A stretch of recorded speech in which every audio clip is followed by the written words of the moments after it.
All right, so we've established one thing in our pre-talk is that you have your son Gunner doesn't have to worry about his looks. He's a pretty good looking cat, yeah. Yeah. Looks like me 30 years ago, Chad. He does. Remember? Yeah, I remember. You kind of had the look at one time too, right? Oh man, God, it sucks seeing it leave. Bad leave. Brain wave. You wave it like a little model on a float. Yeah, How you been, man? I've been good. I've been good. Things, obviously we had spring migration, everything moved through. Burned up a bunch of film, got back into photography a little bit, and just making plans for next year as far as our duck clubs. We run two duck clubs. We got two different properties we're managing, and that's always a process. And then we got 4 or 5 whitetail properties. We bought some more whitetail properties, so we manage that as well. So got our irons in a lot of fire. Kind of like the management side of things, just the whole conservation side of things is kind of where I want to go in my later age. I kind of enjoy it, and it's pretty cool. It's like yes, it makes the hunting better, Chad, but it's also giving back. There's not a day that I go there, even if we're not hunting or, during split or like this spring. I mean, there was literally thousands of ducks and geese using our properties, and it's pretty cool. When you real quick before we get into the management and the properties, at one time, and I don't know if this is still true, but you had the whitetail bug pretty good, and you've had the walleye bug pretty good. Do they still? Are you still mad at the whitetail and the walleye, or are you back on the water? I'm not saying you ever left waterfowl, but are Yeah, those like, things still important? oh, yeah, for sure. I'm a duck hunter, man. Duck hunter, goose hunter. I could do that literally every day of the year. I just have never gotten tired of waterfowl hunting. I'm not really considering myself a dyed in the wool deer hunter. I like to shoot. I like to target one particular. I'm a trophy hunter per se or whatever, just to go deer hunting, just to go deer hunting. Not my DNA. It's not really what I enjoy, but I do enjoy the management aspect of whitetail. It's a major chess match, and then picking a particular whitetail out and figuring out that chess match and trying to get him to move in daylight to where you can get an archer shot at him is a pretty cool and very challenging. It's something I enjoy a lot. But in dying the wool, I'm a duck hunter, man. And but you do love being on the water for walleyes too. Just is the walleye part of it? Is there a strategic part of the Fred Zink walleye game, Freddie, or is it more so you just are out there to hammer them because you love to eat them? A little bit of both. I love to eat them. It's the thing that we eat walleye 2 to 3 times a week, and especially when it's time to catch them. And so we've been catching them. We've had a pretty early spring, and now it's got cold again. So we've already been on the water quite a bit, done fairly well.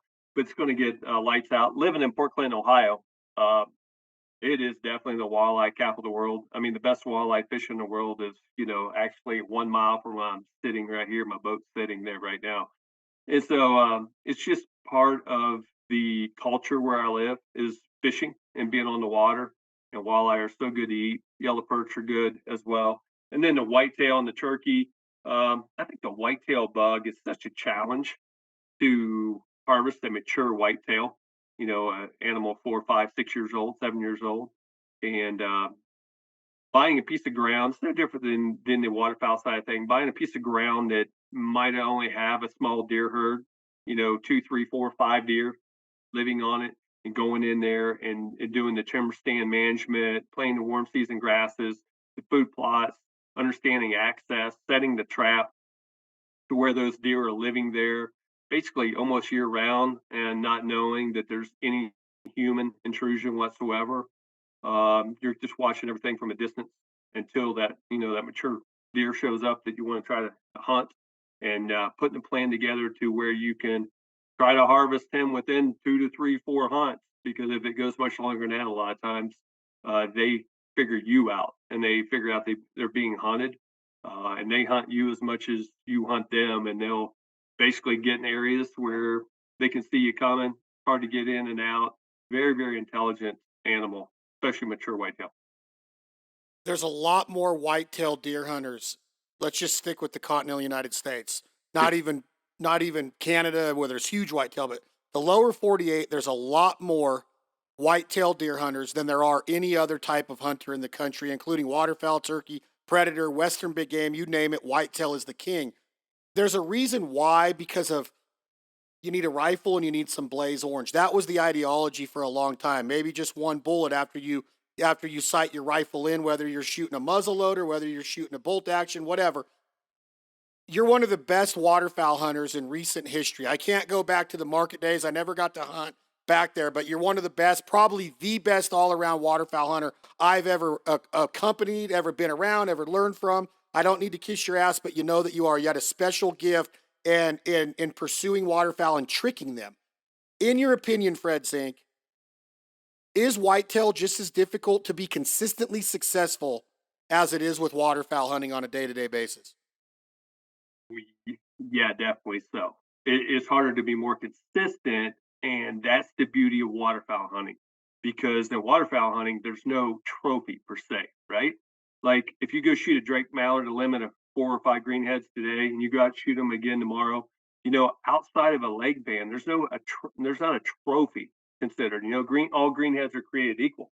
All Canada geese are created equal. Snow geese and this whatever. The true trophy is probably a banded one, and that's the beauty of waterfowling because I see it so much now that I'm entwined with the whitetail world, and a lot of folks is man, they get hung up, and it is like, trust me, it is almost like crack cocaine once you zero in on a deer because it becomes you get so consumed by one animal, and that's the beauty of the waterfowl. You don't have that. You know what I mean? It's just like you're able to go out and enjoy it and do things. And the reason why the whitetail is so difficult, especially when you're talking about shooting mature whitetails, and a lot of them are trophies in certain areas, large racks and stuff like that. But a mature whitetail would be considered typically at least 4, but most would consider 5 and up, 5, 6, and 7 years old with the amount of hunting pressure in areas,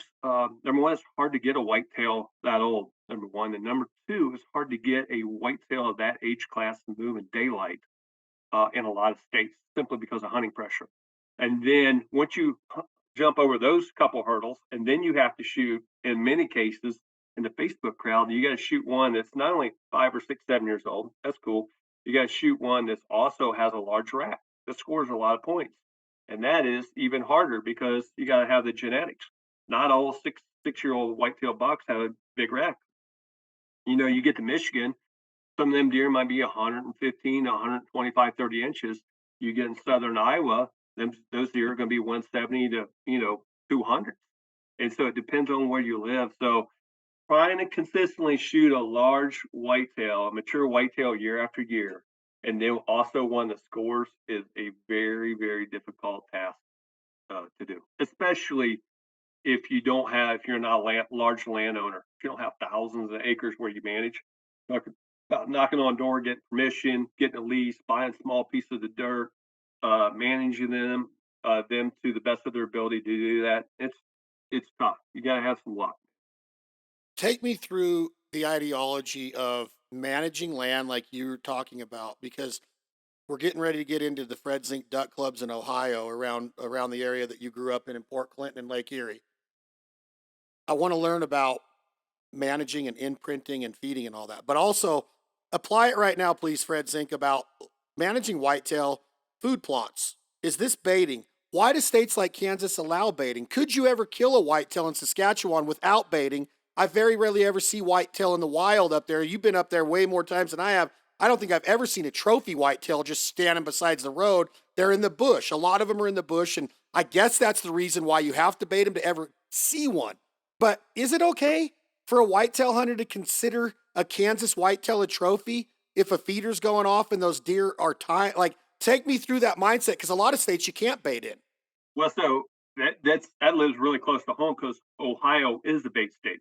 Okay. Okay, I live in a bait state, and but you've been able to bait since I can remember. I don't know if it was ever outlawed. I don't remember when you couldn't in the state of Ohio. I've been deer hunting since I've been 15 years old.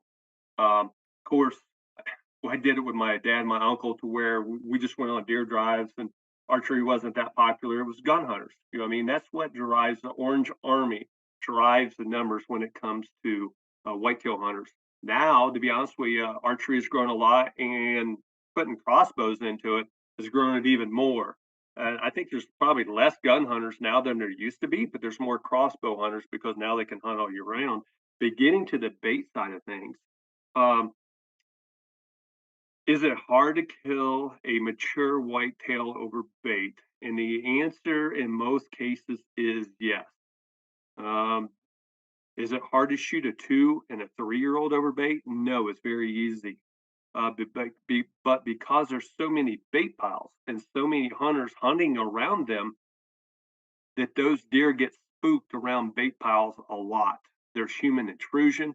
They get shot at and miss. A lot of times they smell or see the hunters. And so those bait piles become a thing of evil. And to shoot a doe or a immature buck 3 years or younger is fairly simple.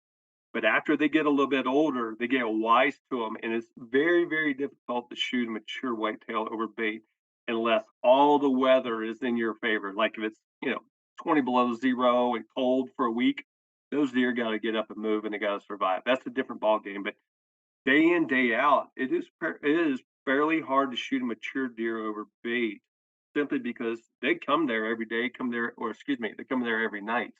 Begin to move there during daylight and legal shooting hours, typically not going to happen. And so a lot of my sets, do I feed and bait on my properties even though I have food plot? Yes, I do. Because you have to in the state of Ohio. People say, well, I don't want to do that. Well, that's your right. I went down that road because I don't enjoy hunting over bait. So I said, hey, I'm not going to bait. I'm tired of it. I'm going to put all my food plots. I'm going to do all this stuff. Well, about November 15th or 20th, I was looking around going, where are all my deer? They were not on my property, even though I had manicured food plots and I had food and I had timber stand management, I had white oaks, I had all this stuff. Deer by nature are lazy. That's the reason why legally you can't dump corn in the water for ducks. They will go to the easiest place they can to find food. When you dump corn or beans or have a feeder on the ground, those deer are going to associate the entire family group around a baiting station or a location. And if your neighbors do it, in my case, some of my farms have between, I would say, 10 and 30 deer hunters within a mile radius. So a 2 mile circle, but a mile from my property, between 10 and 30 deer hunters. All my properties have that. When you do that, and Ohio is a small, where I live, there's a lot of small farms, right? And there's a lot of 20, 30, 40 acre, house and 10 acres type of deal where everybody is a deer hunter, and there's bait piles on every one of them. And those deer will associate with them and they will go to their bait piles. And they might not move until after dark, but they will. So if you do not bait, it becomes very, very difficult. I wish, because I have larger land and because I have food plots, I wish they would do away with baiting. I think it would make the age structure a little bit older in the state of Ohio because they wouldn't be shooting as many as 2 and 3 year old deer as they do. But it also is somewhat selfish toward to me because I do have, 10, 20, 30, 40 acre, 140 acre, 50 acre piece of ground to where I can put food plots on. But it takes the advantage away from a guy that has, a small country lot with his house of his dreams and a 10-acre little wood lot that he can put food on and he can be pretty successful. So it takes away for those people. So depends on how you look at it. Is it a trophy? In my eyes, 100%, because it's not as simple as, oh yeah, it's baiting, it's easy. You go out there and pour a pile of corn and a 200 shows up.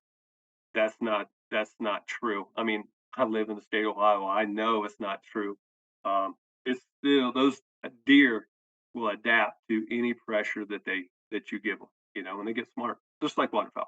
So with waterfowl transitioning to, you mentioned dumping corn is illegal, but take me through what legal, ethical farming practices are, what the law is about flooded corn, and I know that that could vary federally and statewide and by state, but is it cheating to hunt over flooded corn? I know that you hunt over flooded corn. I hunt over flooded corn. Is it cheating, and how does that affect? How do you do that legally, Fred Zink? If a game warden walks in and you're sitting in flooded corn, tell me how it's okay if there is corn in that water. Yeah, so that's kind of an interesting situation. Like, to reel back a hair about dove hunting. Dove hunting is very popular across the United States, right? Very popular in Ohio. And as long as you do follow the particular process, you can legally plant food, sunflowers, wheat, what have you, burn it, mow it, do whatever you want to do, lightly drag it. And then they'll actually go over and overseed wheat or rye right over the top of that. And as long as you drag it or simulate like you're planting it, it's totally legal for doves, which is completely baiting, in my opinion. You're spreading food everywhere to shoot mourning doves. You move forward to waterfowl hunting. There's been a lot of talk about, is this legal? Is it not legal? Um, You know, right now, obviously, it is legal as long as you do not manipulate the crop. So that goes for millet, buckwheat, barley, oats, wheat, um, corn, um, Milo, any of that stuff. As long as you plant it and do not manipulate it, and that means you can't mow it, you can't knock it down, you can't drive it with your four wheeler, you can't do anything. And as long as you do not manipulate it, and bring water to it is completely legal. Now, is it baiting? Well, it's a form of feeding the ducks. There's no doubt. From a legal standpoint, it's not considered baiting. But are you feeding those ducks with crops? Of course, 100%. It'd be no different than I know it's natural, but it would be no different than rice fields in Arkansas, Louisiana. Say they grow it, and say they have some flooding. Okay, and the river comes out, floods up into the rice field before it's time to harvest. And all the ducks get in there. Well, can you legally go in there and hunt it? It would be the same thing, right? Um, Natural food like acorns, flooded timber.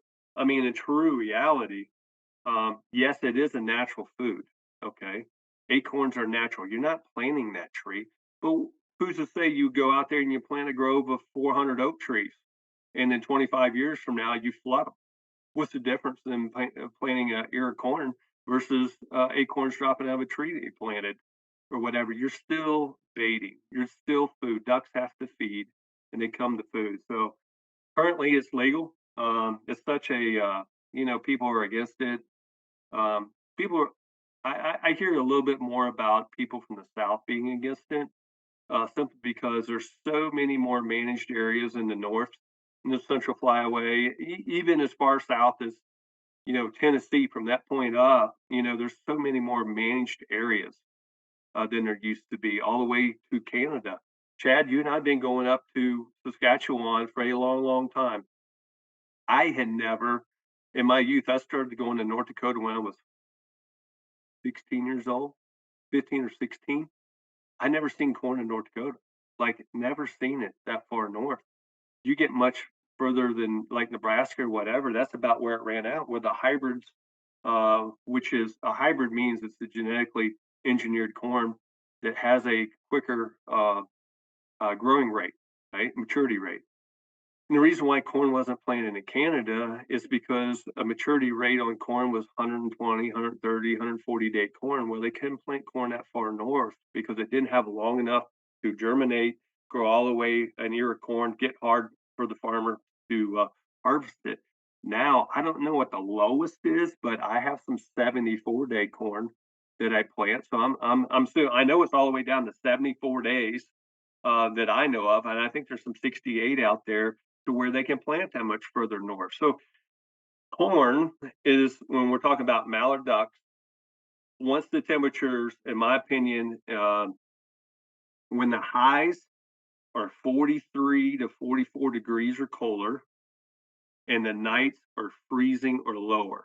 Anytime you get around 30 degrees at night and a high of 44 to 43 degrees in the day, those mallard ducks will stop typically eating natural food sources such as smartweed, barnyard grass, invertebrates, things like that. When it warms up, they'll go right back to invertebrates. But when it starts to get cold, they will try to switch over. Once they start feeding on carbohydrates, corn, that would be their primary source of food until that temperature comes back up.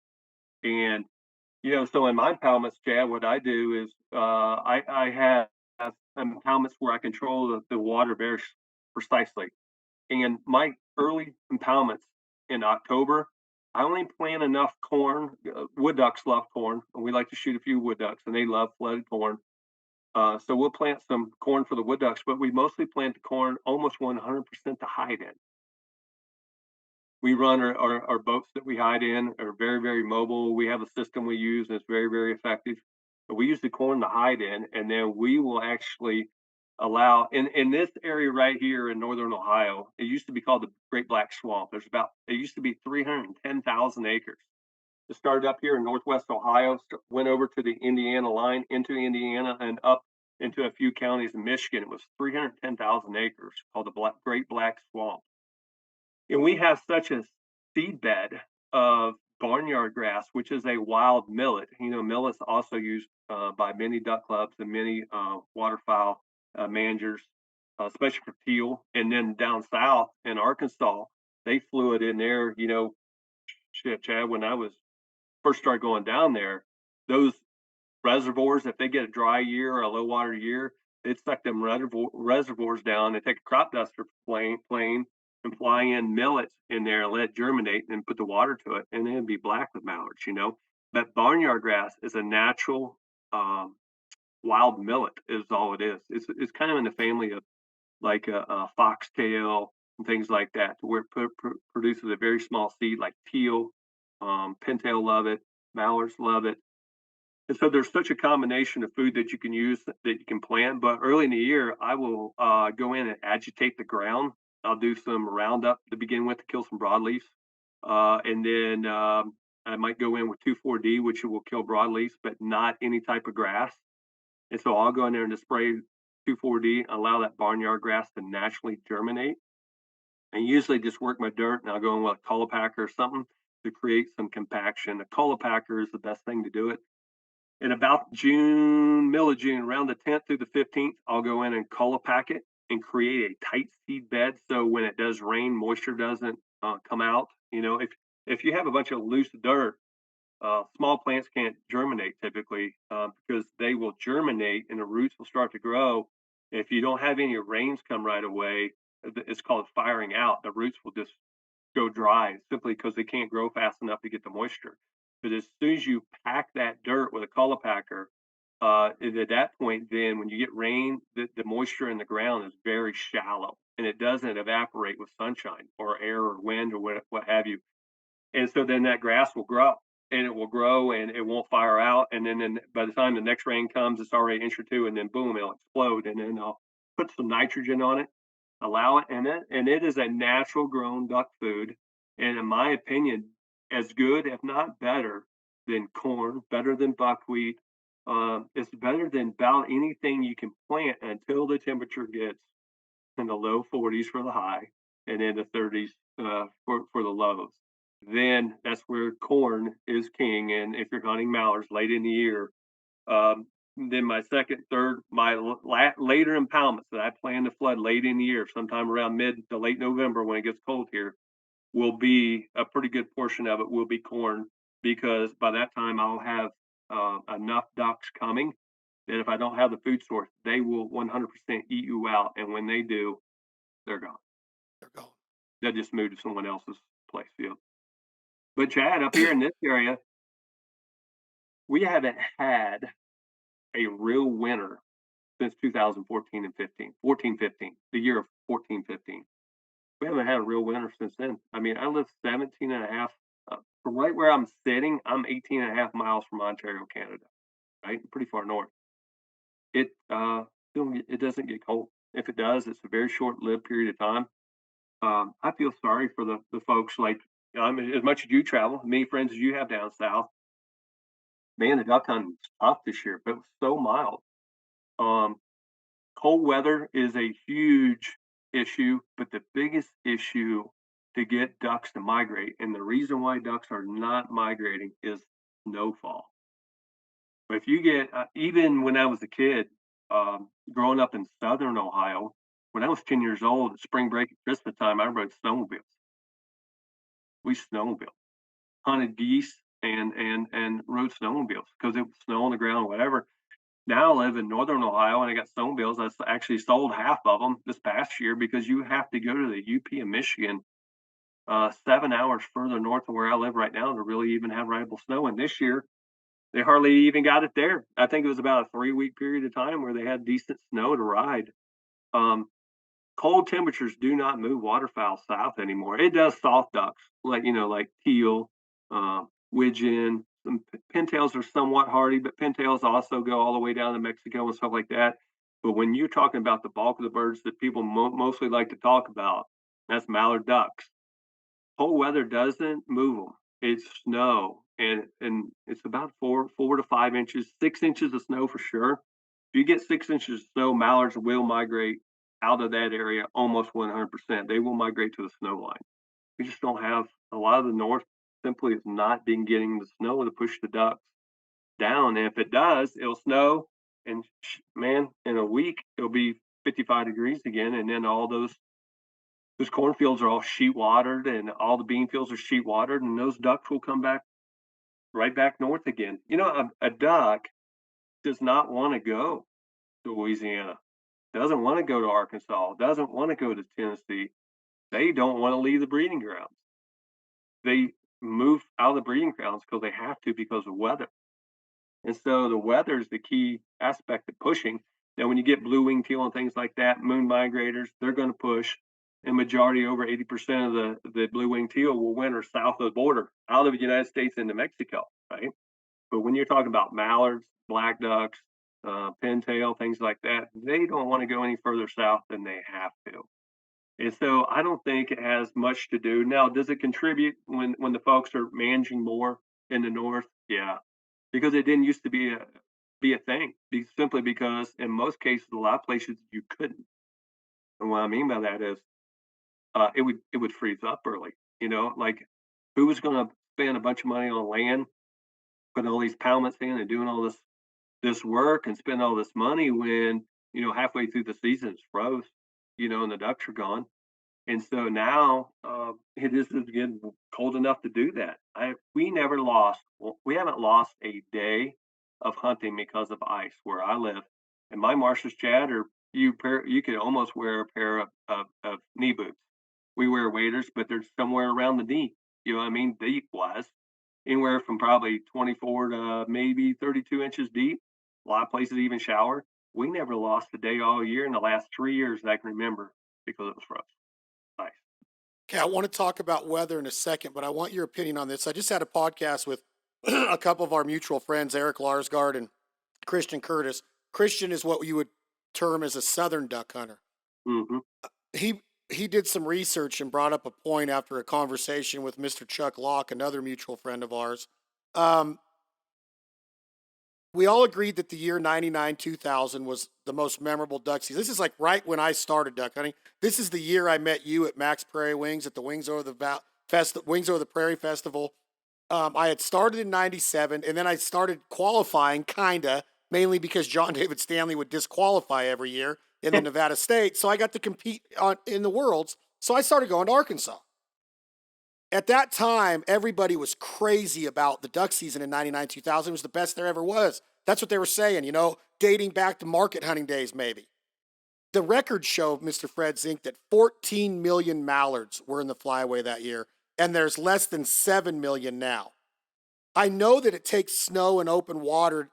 If they don't have snow and there's open water, they're going to find a way to feed until the food source is covered up.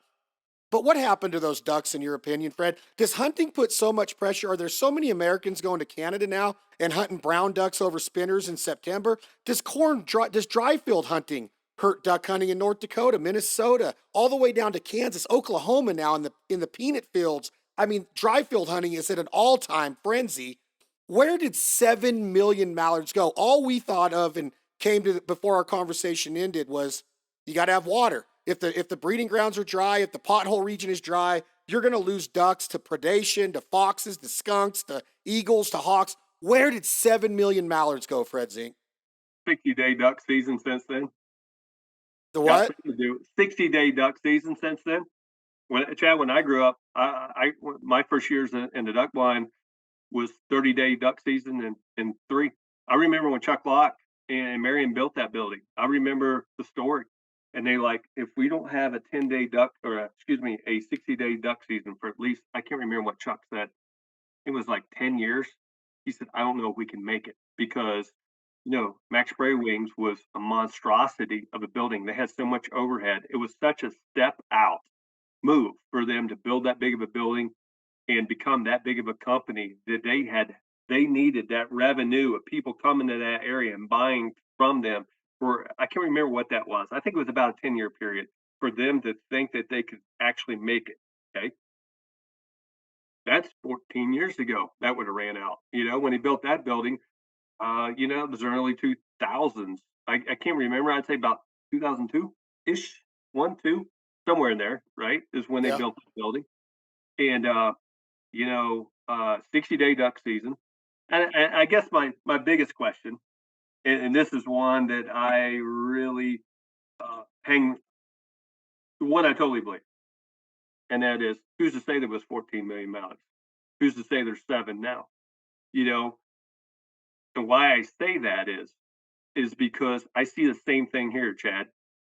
Is that they'll call me and the guys that count the ducks around here. Joe Robinson's one of them that does the midwinter survey in Michigan, whatever. They have grid lines they fly, right? That's how they do it. They've been doing the same research in the same areas since they started, right? So they can year after year after year, it's the same knowledge, they fly the same grid lines, they estimate the same ducks. And for periods of time, like the guy that counts the ducks doesn't do it for a year and then quits.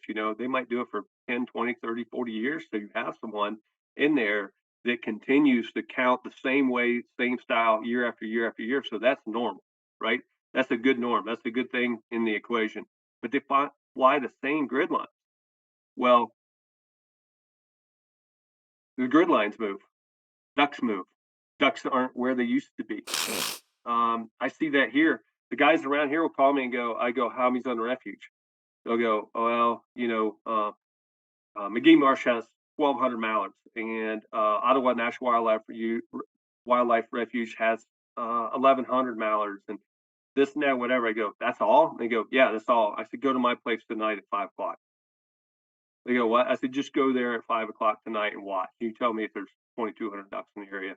And they go there, they're like, holy shit, where did all these ducks come from? I don't know, but they're not where you're flying, right? They're not where you're flying because of pressure, because of habitat changes. Look at all the development. Look at all the agricultural change. Look at all the cornfields all the way to Canada. There was a bunch of guys posting in January a field full of Canada geese in Saskatchewan. And when you start putting that together and you start talking about there's 14 million mallards, now there's only seven. Where did they all go? Man, it's almost like TV, something you're very familiar with. When they say, Chad, we think 125,000 people watched your show last Friday. Yeah.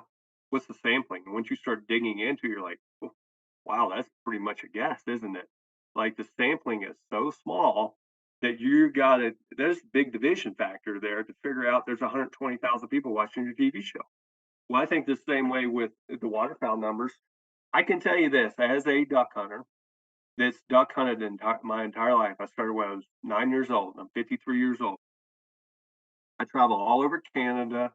I travel all over. I'll be honest with you, when they said the dune days of waterfowl hunting were here, and then I went through the days where they said there was so many ducks, it's unbelievable, and now there's no ducks.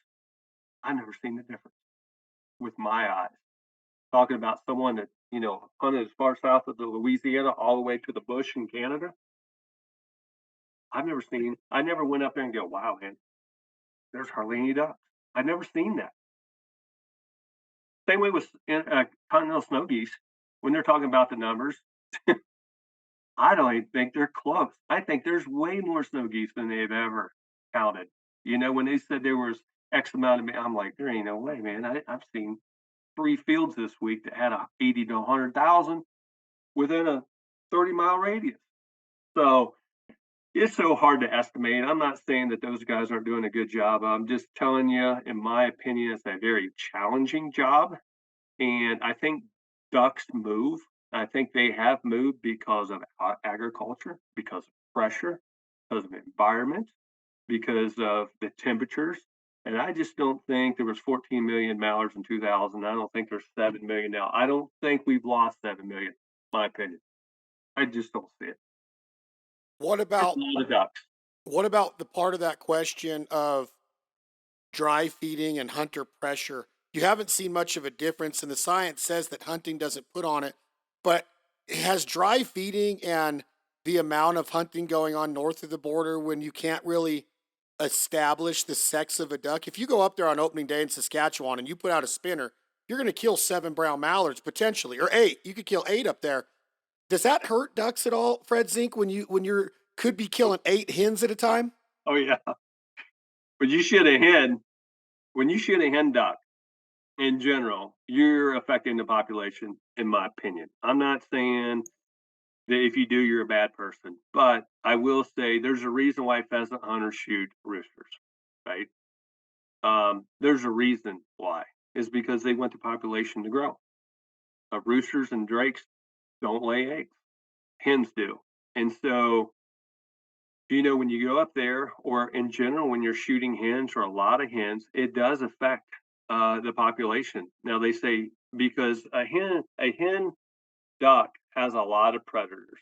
She's the one that's going to be laying on the nest when that red fox comes to town, or the mink or whatever. She's the one that's going to be there to defend that nest. She's the one that's going to lose her life, right?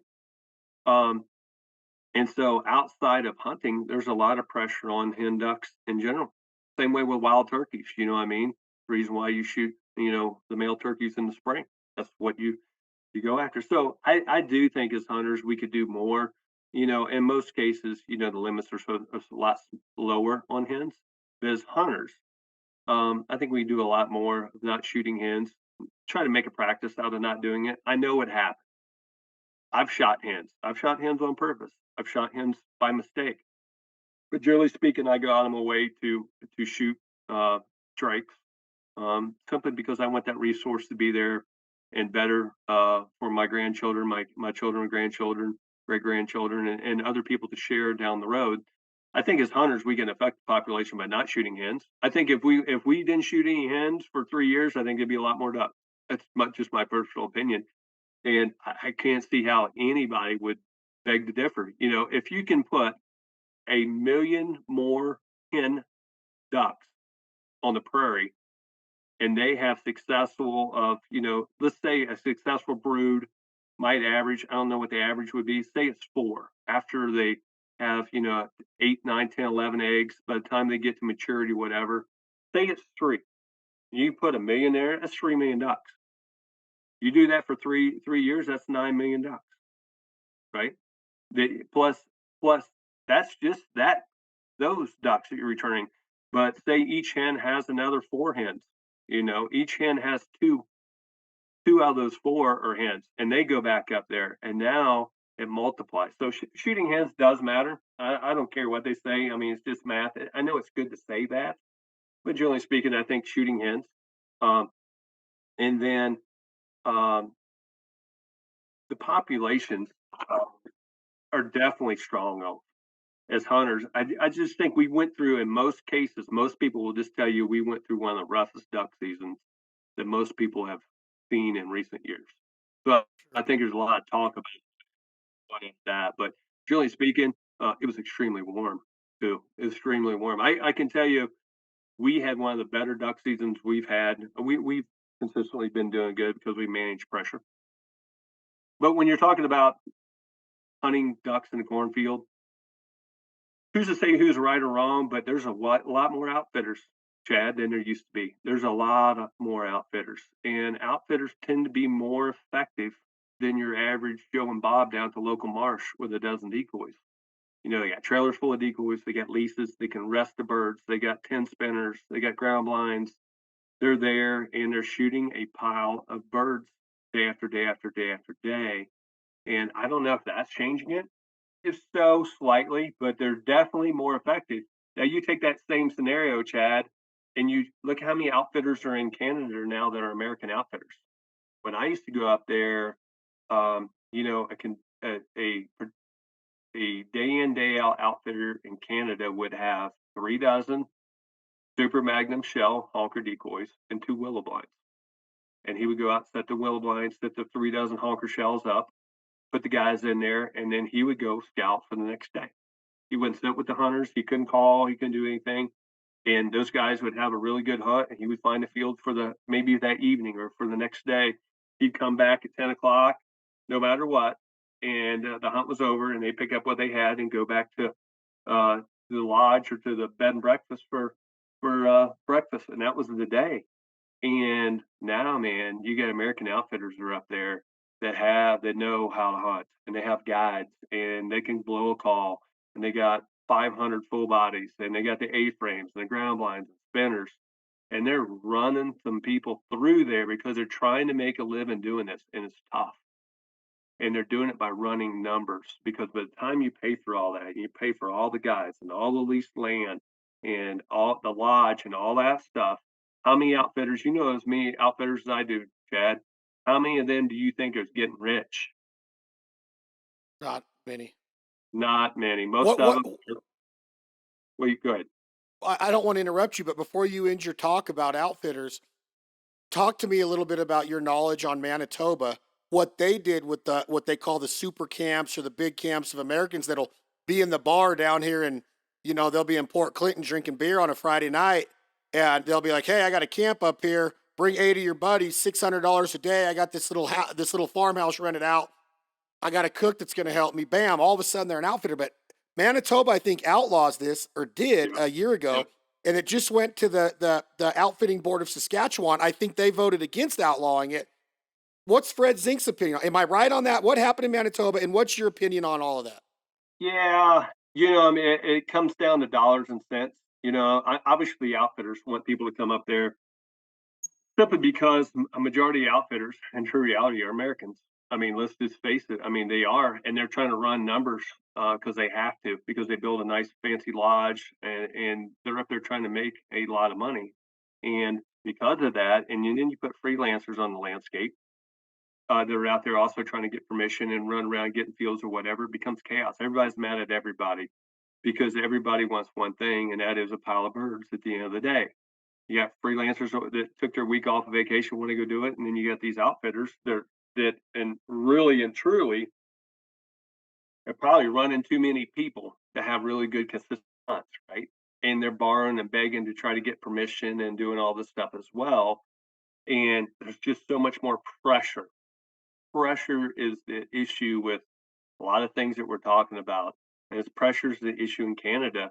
When you used to go up there, when we first started going up there together, and you started coming up there the first couple of years, there was hardly any hunters in those areas, and it was so fun. You could go up there, you could get permission, you could drive around, you could find 4 or 5 good feeds, pick out the one you wanted to, get permission, and every one you went up to, you could get permission.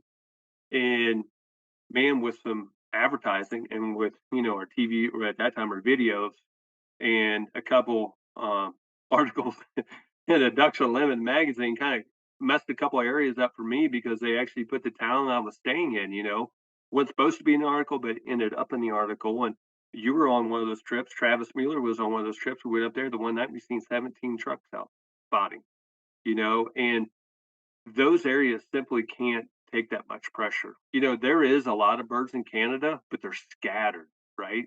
There's this roost that has two to 4,000 on. This roost over here has 2 or 3,000.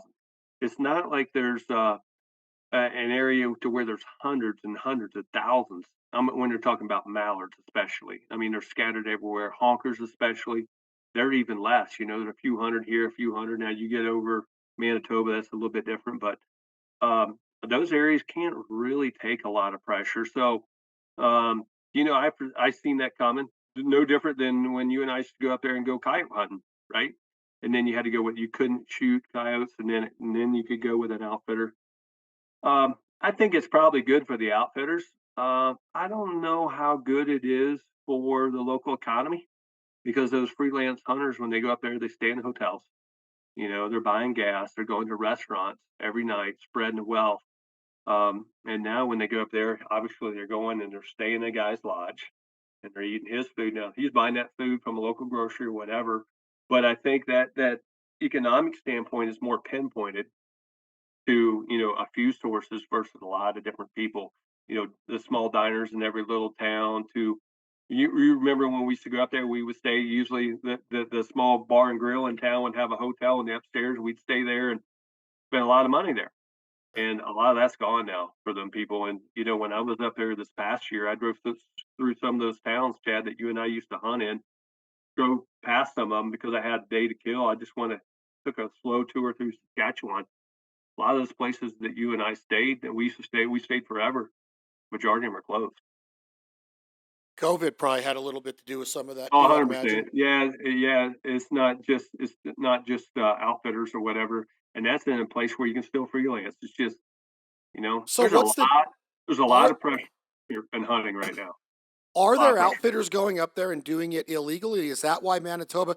Because you got to go and get in front of a board, get your guide's license, and then you have to be awarded a section of land to be able to outfit on. So are a lot of these outfitters going up there and just freestyling and charging American hunters a big fee I to mean, hunt? that's And always happened.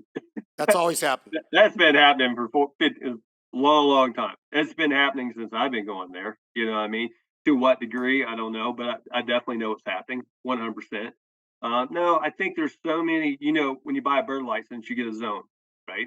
Well, some of those zones are fairly large. A lot of those outfitters have 2 to 4 zones, okay? And there's multiple outfitters in those zones. Say there's 8 to 10, 6 to 8, 10 outfitters. Well, you get 3 of those outfitters in one zone. They're trying to run a massive operation where they're running a head count. Uh, it can mess the whole zone up. I wouldn't say mess it up. It can make the hunting. Let's just say this: it can make the hunting very difficult, simply because there's just so much pressure. You got to think about when a duck, when it's cold, ducks have to move and have to feed. That's one thing. But up in Canada, that freeze comes really quick and they leave. But prior to that, it's a lot of days you're going out, it's pretty mild, right? It's warm weather hunting in general. And those ducks don't have to move. Or those geese don't have to move. And once you start pressuring them, they just play the geese like the lessers and stuff and specks. They'll play follow the leader just like snow geese. And the ducks won't come out to the dry fields. They just stay on the wetlands and scatter around or whatever. It's hard to pressure waterfowl when it's warm simply because they can react, and that reaction is no movement. It makes it tough.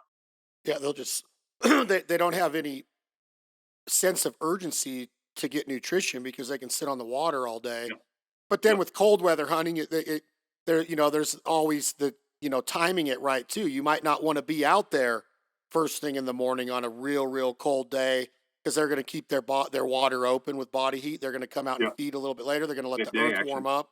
There's so many things I could talk to Fred Zink about, but I want to stay kind of on this the conservation, the habitat part of what you're building, and where are the ducks? And I love what you're saying. Last question about the dry field hunting. When you talked about hens dying, talk to me about how ducks work decoys and spinners differently over dry land as opposed to a flooded timber canopy situation, oxbow or a river situation. Sometimes rivers, I've seen a gang of ducks just come in. Sometimes you'll see 200, 300 do it over water, but is it fair to say that that's rare and you're going to see that a lot more over a dry field situation, Fred? Yeah, 100%. If you just take the whole decoy spread out of the equation and no hunting, and you just go out and watch mallards work a dry field with no one in there hunting, you know how they swarm up and they dive. What they're looking for. Uh, I think it's pretty simple. I never talked to a duck, but I think they're looking for 2 things. Number 1, I think they're looking for food. Where they're diving down there, they're trying to find out where that food is at. So they're swarming the field to find out where those kernels of corn are, ears of corn, what have you.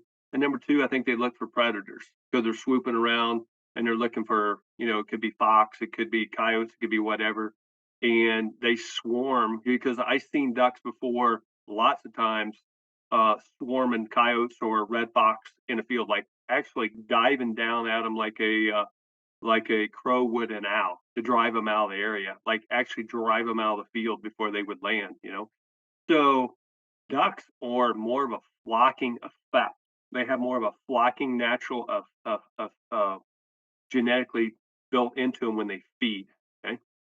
And when they get in a feeding situation in the field, they usually come out in larger flocks and they swarm. And you take, once they start circling, next thing you know, there's a ball of 500,000, 5,000, 10,000 ducks, and the balls swarm in the field. So when they come to the field, um, say there's a flock of 50 to 100 ducks, which is not uncommon to shoot into or work in a dry field. The chances of that flock having a lot of immature birds in it is very high. That's where I was going with it. Okay. Yeah, and those the bottom ducks that tend to be the immature ducks. No difference than if you watch snow geese work and you're a snow goose hunter, that bottom wad of snows are typically going to be juvenile snows and or Ross geese. That bottom wad. If you look at all these on Facebook and Instagram, you look at them, you ain't going to see a whole lot of eagle heads in that bottom flock. Not to say it doesn't happen, but it's rare for sure. And when you're in the dry fields, you get swarmed by a lot of, the first year mallards of the year and first year pintails of the year. And, a lot of the ducks that get shot at in the field aren't going to land. Some of them are, especially with the quality of decoys and spinners that are out today and the ground blind stuff like that. But a lot of them are just swarming. It's their natural behavior to get up high and to come down at a fast rate and swarm that field. That's what they do naturally, and so it gets them in trouble because they're coming so fast from a high altitude downward that they get in trouble much quicker than anticipated. And they get on you, they're not able to pick you apart. Where you go to an area in a natural marsh where they're just floating by and they circle, man, they see everything. They see you're blind, they see the calling, this or whatever. They pick you apart, all the decoys, no motion, too much motion, what have you. Where in a field, they're coming from such a high altitude to such a low altitude at such a rate of speed, they can't decipher uh, issues or hunting pressure quicker, and they just get into gun range much faster. So I've done this with you. I think it's awesome. It's powerful. You have a lot of new hunters that might get addicted to the sport. Is it good, Fred Zink, that this can happen so much in so many different areas now? I've done it in Montana, Wyoming, Nebraska, Kansas, North Dakota, South Dakota, Minnesota, Missouri, Oklahoma, Texas. Is it good that these ducks get so swarmed up and you got 8 guys shooting in there times threes, 24 shells, times 300 pellets a shell? I'm just playing the devil's advocate because I enjoy it, but I'd much rather hunt them over water. Is it okay that we have this much dry field hunting going on with that many guns going off at one time, with all of these outfitters offering it and all of these freelancers doing it and all of this potential places? Now, Idaho, Southern Oregon. I mean, it's happening everywhere because of the corn explosion. I don't know if they do a lot of it on the East Coast. You would know better than I would. But is it good for hunting? All of this dry field, big wads, 100, 200 at a time getting shot into. I would say absolutely not. But do we keep it legal because it gets so many people doing what we need them to do to keep the sport alive? Yeah, yeah. I mean, do we think we should? Hey, come here. I just rolled my office. Freaking mail model. Wow. I've been opening my mailbox every day for a couple of them new lids. I guess I better get online and order, huh? Yeah, yeah, I know where to find you. How What's you been? up? What's up, Gunners Inc.? Doing good. How are you? Last time I saw you, I don't know if I was talking in tongues or speaking a different language, but sometimes Nashville gets a hold of me, you know? First place. That's when I saw you last, was at the Halo party, yeah, with Greg Camp. Yeah, where are we at? We're at losers. Yeah, Losers. in the back Yeah, of losers. Yeah, yeah. imagine that. That's to answer your question. I don't think. I mean, it's part of it. I mean, I've been dry field hunting forever, right? I mean, what's to say that's illegal and then but you can flood and corn. You know what I mean? It's just all that's going to happen is the amount of pressure that's out there today versus when I was young. So you think about right now, there's about 900,000 waterfowl hunters, right? If you look at the federal duck stamp sold, it's between 800,000 and 900,000, right? When I was a kid, it was almost 3 million. But when I was a kid growing up, after the first or second day of duck season, there would be no hardly ever see any duck hunters or goose hunters anywhere. because they were rabbit hunting, they were doing other things. Even though there was 3 million of them, there wasn't that many people that was doing it where I grew up. Now, man, there people that duck hunt, nonstop duck hunt, right? And there's just so much more pressure today, even though there's a lot less people hunting than there's ever been. Equipment's better. Look at the apparel. I mean, I grew up hunting in cart harts. You freeze your ass off. You know, you go out and it's fairly cold. Within an hour or two, you're froze, right? You just head to the truck. Now you can go out and set all day. There's heaters, there's spinners. There's look at the quality of decoys, ground blinds, A-frame blinds, people managing outfitters. And so, you know, the 3 R's you're saying is really important. We got to get young people into hunting and all this stuff. And I agree with that. But I will say, where are they going to hunt? That's my question is, where are all these new people going to go hunting? I don't care if you're a turkey hunter, whitetail hunter, waterfowl hunter, where are they going to hunt? Because the people that do hunt and love our sport hunt way more than they ever have, in my opinion. I think there's more pressure on white-tailed deer, more pressure on a waterfowl than there's ever been. I'm talking about man days in the field, not the amount of people that hunt. I'm talking about the amount of days spent in a field chasing waterfowl, chasing turkeys, chasing whitetail, I think is at an all-time high. See, I've never heard anybody say that, but it makes perfect sense. Hey, But when's the last time you rolled past a public hunting area? They wasn't parking lot wasn't full. You know what I'm yeah, saying? yeah, Where are you going to go in Arkansas on public land? There's not 150 boats there. yeah. Where are you going to go? It's not like there's a place for all these new hunters to go, and that's the reason why outfitting's become popular because a lot of people are looking for a place to go. And so even some of these outfitters, you know, and I'm not picking on any one of them, but there's outfitters out there like these people are running it. It's not like I should know everyone that ever hunted ducks or geese, but I know a lot of them, especially the guys that are really good at it. And I see so many people that I was like, wow, I've never heard of these people before or whatever. It doesn't mean they're not good, but some of them are not good, but they still have business because there's so many people out there that want to go hunting, don't have any places to go. And so leasing land when it comes to whitetail hunting, you know, in the prime states, if you don't own it, you better lease it because the days of knocking on doors and getting permission, it's getting less and less and less, and will be a thing of the past very very soon. And I don't see anything wrong with a farmer making a subsidiary income on his or her His land land, yeah. because they're able to lease it either a pit in Arkansas or a pit in California or a cornfield in Kansas.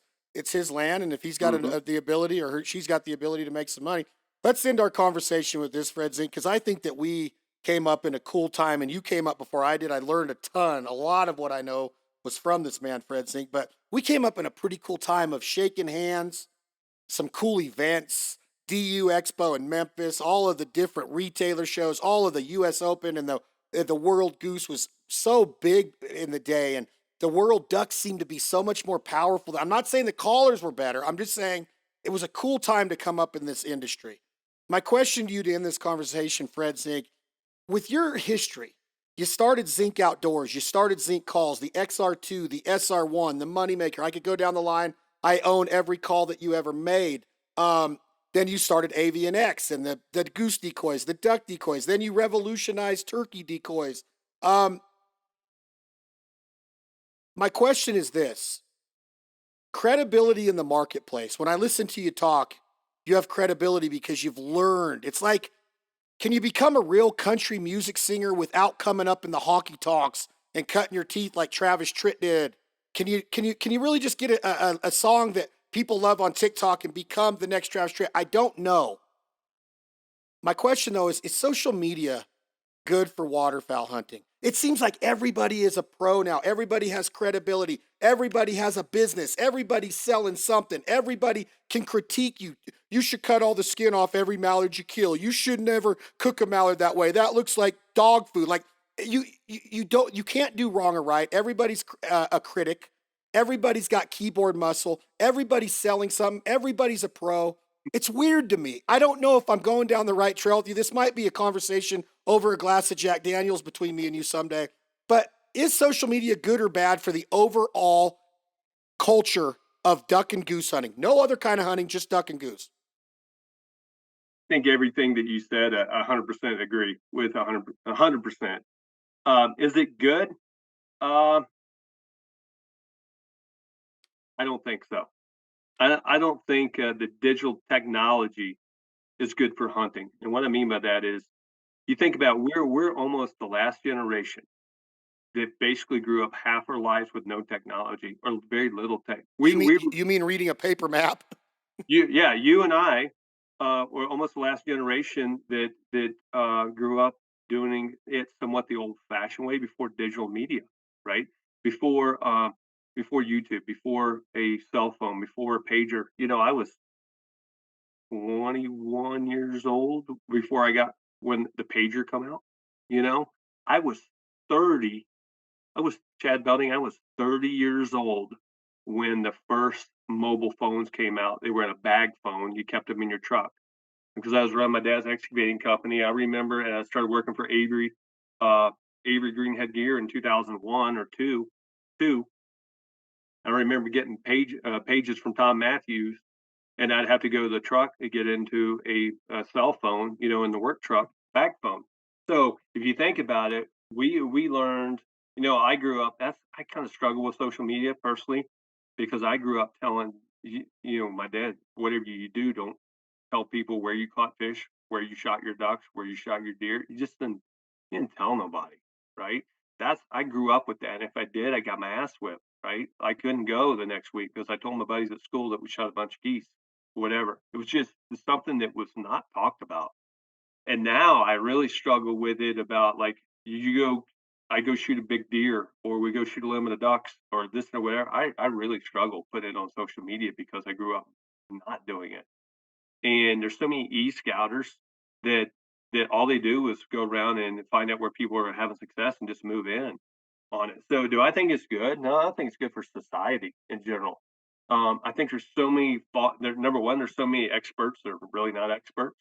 There's so much pressure now to shoot a big whitetail deer. There's so much pressure now to shoot a whole, you know, 50 to 100 and have a pile pick, right? When's the last time you've seen somebody put some cool stuff on Instagram or whatever that wasn't a pile pick? Like, if you don't shoot 100, it's not a good day. That's not good. But there's also 10 or 15, 20 guys standing in the photo. What happened to you and your buddy going down to a local creek if you lived in Indiana or Kentucky or whatever and shooting your 3 or 4 wood ducks and having a good time? That's not cool on Instagram anymore. And that's what sucks because that is a really cool day. That's a really good time with a friend. I got memories I think about all the time is my friends and I, when I got my driver's license, we had a bunch of little willow sloughs or whatever, and we go every day after school, after baseball practice, or wherever, whatever we're doing. We'd always go hunting, right? And I remember that like it was yesterday. And I've been on some hunts where we killed 150, 200 birds. And I can kind of remember those hunts, but it was a blur because, you know, it was coupled around a bunch of other hunts that we shot 100 birds, 150 birds. Some of the most memorable hunts I've ever had has been, and my most memorable hunts now, Chad, is with my family or friends, my duck camp. We go out, we shoot a 4-man limit of mallards, which is 16 or 3-man, 12 ducks. You're like, well, 12 ducks, that ain't the big deal. It's fun, man. It's with my family. It's with my friends. It's at a place I work my ass off all summer to do that. I enjoy that more so. I think pile picks. I think pressuring people. You know, if they shoot a deer that's not very big, they get hammered on. Oh, you should have let that one live. It's only a 2-year old or 3-year old. Well, that guy might work 80 hours a week at a mill and have 2 days a year to hunt and finally got out because he's got a wife and kids or whatever. He don't need some asshole on Instagram telling him these deer is too small, or a guy that goes duck hunt 2 or 3 times a year and shoots a couple hen mallards and has pictures of it. People ramming him either, you know. So I think the overall social pressure on digital media is not really good for society, but it's really impacted hunting. And it probably, in my opinion, in a negative way, because it's easy for a bunch of young guys from Oklahoma or Kansas to be a hero, not downing them. But when it comes to waterfowl hunting at certain times of year, it's a magical place. You know, if you just happen to be in the right spot, you're the local hero because especially on Instagram, because you're able to go out and shoot ducks and geese on a daily basis and have 100, 500, 1,000 ducks and geese coming in your decoy spread. How's a person in Central PA going to, this a waterfowl hunter and a damn good one, going to get any kind of a following on Instagram?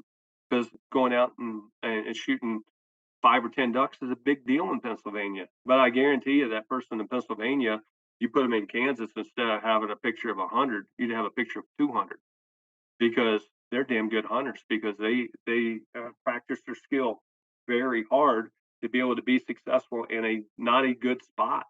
So it kind of muddies the water. Just because you shoot birds every day doesn't mean you're a good hunter.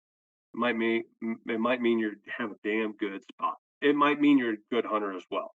You know, don't take that out of text, but I don't think it's real positive. And You said, there's a lot of misinformation out there. yeah, Sometimes I don't watch waterfowl hunting on digital because it just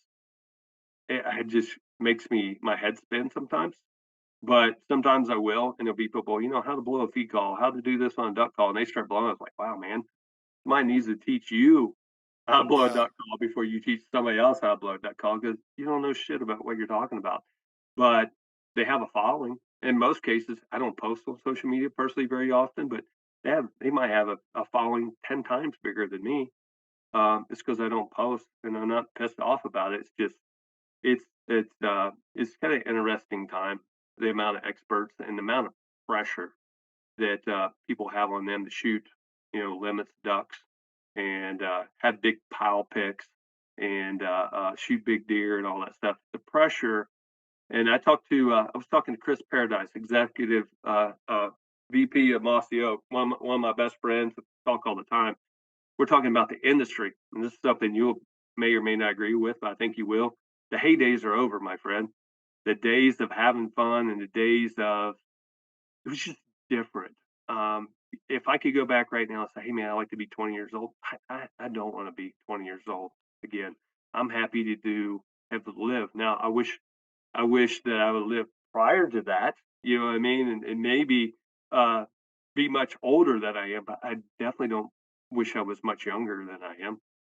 me neither. We've lived through some really, really good times. This country, politics, social media, everything right now is this world is much more difficult, and not as cool as it used to be, in my opinion. I agree 100%. Last question for the great Fred Zink on this episode of the Foul Life podcast. First of all, you should have your own because your knowledge is undaunted. You really do. You really should. And I'm sure you will someday. We've been talking about it. I wish you would just pull the trigger and have your own. But you mentioned your age during this podcast. You're 4 years older than I am. Are you still eating up with it as much as you were when you just said, I don't want to go back and be 20? But do you love mallards and Canada geese? I remember listening to you in seminars. Team Waterfowl. Jim Ronquest would be up there. I would be the mediator, or Travis Mueller would be the mediator at a dealer show. You were in high demand always. Your brands were flourishing. You're traveling the world hunting.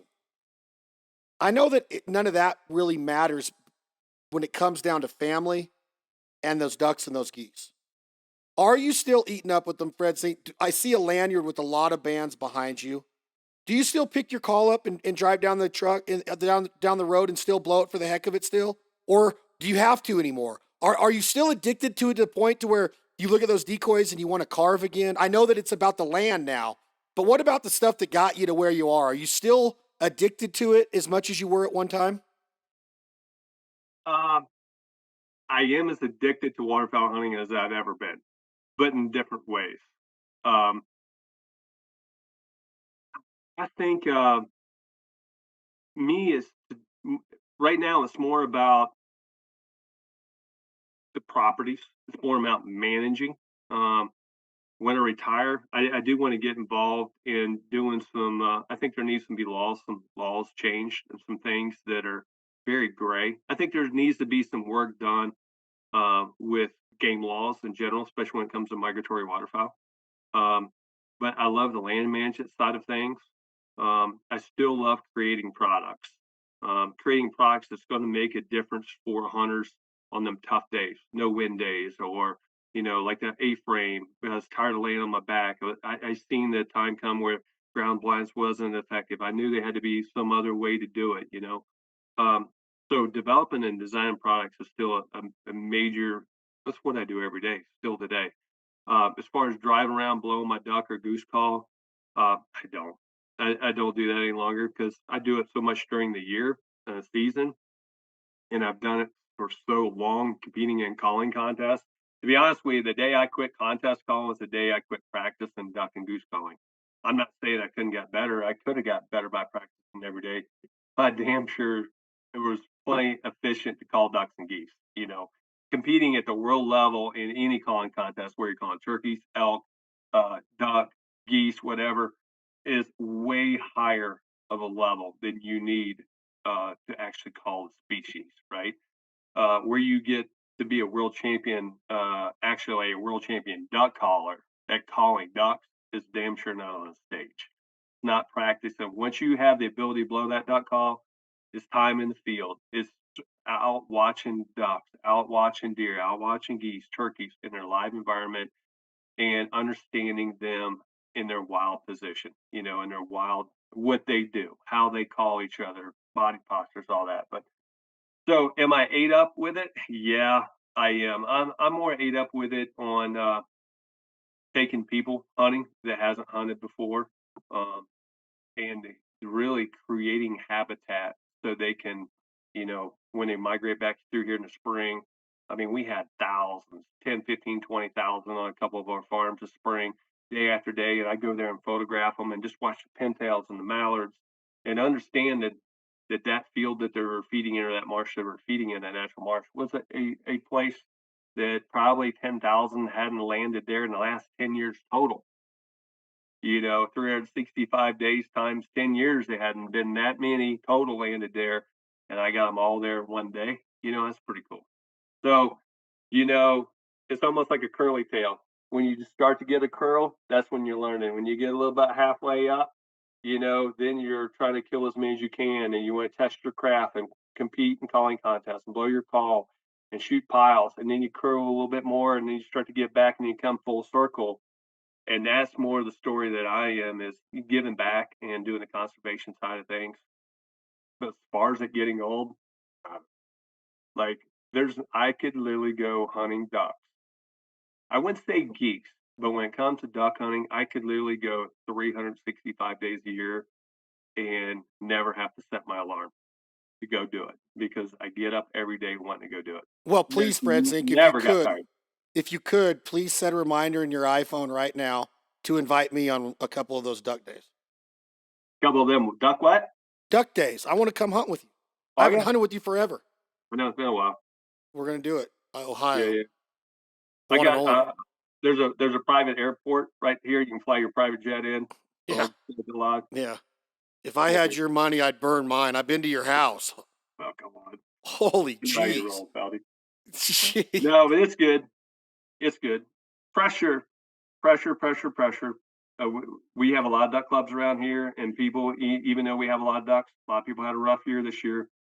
But if you overshoot or overpressure whitetail or overpressure your ducks or your geese or whatever, you're not going to have good hunting. When you leave the driveway, I always say, when you leave your spot, if you look up in the sky and there's not more coming, you hunted too long. You hunted too long. You hunted too long.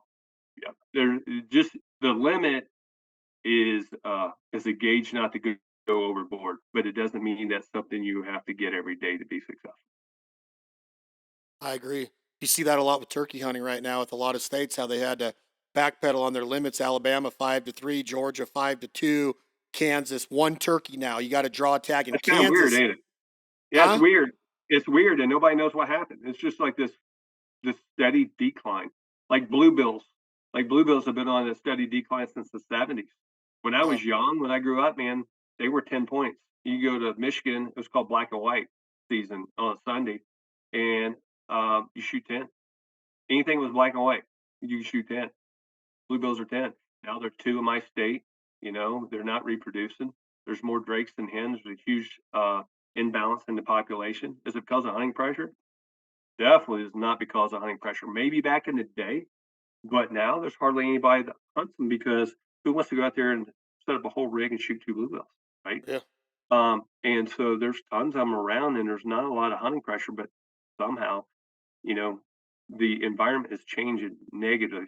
And when you look at where bluebills breed, even though it develop in the boreal forest and them little ponds and stuff, I mean, there's plenty of places for them. That environment where they breed is not changed. Something's changed. Kind of weird. We got to continue this, Fred. We got to All have right, part big boy. two. I'll do Part two. You going to work out right now? Eat a couple ribeyes? What do you got going on that. today? I just ate a chicken right before I got on this thing. A full one? Yeah. Freddie, thank you, my brother. I'll be in touch. That's a great Fred Zink right here at the Fowl Life Podcast. I appreciate you, Fred. His knowledge is undaunted. Like I said before, we'll have him back for another episode. Check him out on new episodes of DUTV. He's wearing the logo right now. Those are on TV. Are those on TV right now? What? DUTV. Yeah. DUTV? Yeah. Where are we at? The Pursuit Network? Yeah. Sportsman. Pursuit. No, Sportsman's channel. Check out Fred Zink. The new DUTV. episodes of DUTV. We'll be back with another episode of Fowl Life. Thank you all for being here. For Fred Zink, I'm Chad Belding. Peace.